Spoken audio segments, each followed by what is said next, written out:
இன்றே டவுன்லோட் செய்து உங்கள் ஃபேவரட் ஷோக்களை என்ஜாய் பண்ணுங்க. ஸ்வாதி, அதே நினைச்சிட்டு இருக்கியா? ஆமா மாமா, அந்த அதிர்ச்சியில இருந்து இன்னும் என்னால வெளியே வர முடியல. நீங்க வரலைன்னா என்ன ஆகிருக்கும்?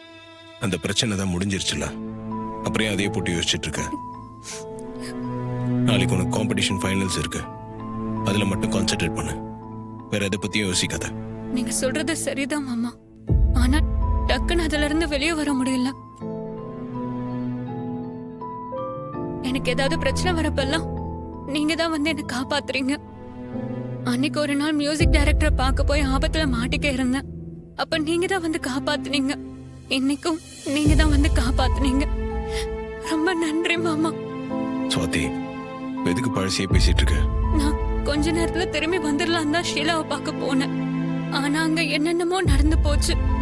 உங்க 2 பேர் பேச்சையும் மீறி நாங்க போனது தப்புதான் மாமா, என்ன மன்னிச்சிருங்க மாமா. ஸ்வாதி, திரும்ப திரும்ப நடந்ததையே பேசிட்டு இருக்காத. நீ நல்லா தூங்கி ரெஸ்ட் எடு, காலையில சீக்கிரமா எந்திரிச்சு பிராக்டிஸ் பண்ணு. இந்த காம்படிஷன்ல நீ தான் வின் பண்ணணும், அதை மட்டும் மனசுல வச்சுக்க. சரி மாமா, இனிமே அதை பத்தி நினைக்க மாட்டேன். பாட்டு போட்டியில மட்டும் தான் மாமா கவனம் செலுத்துவேன்.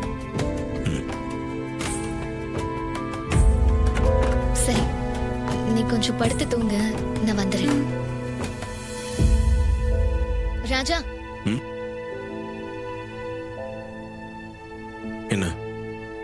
ஸ்வாதி இங்க நடந்ததை நினைச்சு பயத்துல இருக்கா. நல்லவேளை தப்பா எதுவும் நடக்கல. அம்மா ஊர்ல இல்லாத நேரத்துல அவங்க கிட்ட போய் சொல்லி இங்க கூட்டிட்டு வந்திருக்கோம்.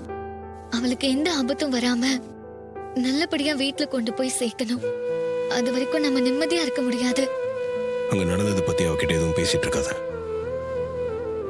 அவ கான்ஃபிடன்ஸை பூஸ்ட் பண்ற மாதிரி பேசிட்டு. சின்ன பொண்ணுல கொஞ்சம் கொஞ்சமா தான் அவளை வெளியே கொண்டு வரணும். நைட் அவ கூடவே இருந்து அவளை பாத்துக்க. சரி. காலையில கொஞ்சம் சீக்கிரமா எந்திரிச்சு அவளை பிராக்டிஸ் பண்ண சொல்லு, அப்பதான் காம்படிஷன்ல போய் அவன் நல்லா பாட முடியும். நான் பாத்துக்கிறேன், நீ கவலைப்படாத.